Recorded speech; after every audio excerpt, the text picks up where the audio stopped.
Core commander conference क्या हुई कि DGISPR उसके बारे में ब्रीफिंग देना ही भूल गए। जनरल बाजवा ने अलविदाई मुलाकात की और इमरान खान पर मुहाजराई करने से भी मना किया। इमरान खान को सेहत याबी का पैगाम भिजवाने का भी कहा गया।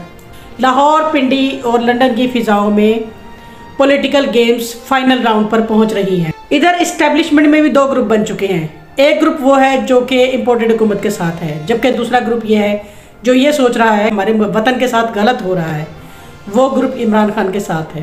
उसी ग्रुप ने इमरान खान साहब को उनका जो प्लान मर्डर था उसके बारे में इन्फॉर्म किया और उन लोगों के नाम बताए जो कंट्रोल रूम की दोपहर 12 बजे से लेकर शाम 5 बजे तक निगरानी करते हैं। इस वक्त नून लीग अपनी बात मनवाना चाहती है, जिसके लिए वो 3 नकाती एजेंडा लाना चाहती है। बाजवा साहब रिटायर नहीं होना चाहते, क्योंकि कोर कमांडर कॉन्फ्रेंस में भी जो है सुना है कि एक हल्का सा नाश्ता हुआ था और जो बाजवा साहब ने मुलाकात की थी वो कोई अलविदाई मुलाकात नहीं थी।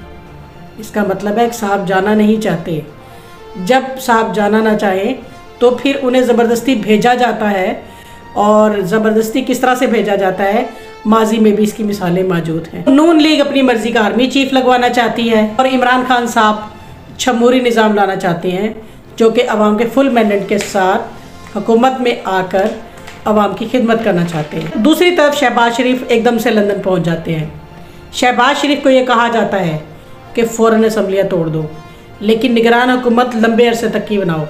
ऐसी निगरान हुकूमत बनाओ जो एंटी इमरान खान हो और इलेक्शन नून लीग को हर सूरत जितवाए। ऐसे जनरल्स को सिलेक्ट करो जो एंटी इमरान खान हो, जो नून लीग के साथ हो। मज़ीद अपडेट्स के लिए साथ जुड़े रहेगा। Thank you. अल्लाह हाफ़िज़।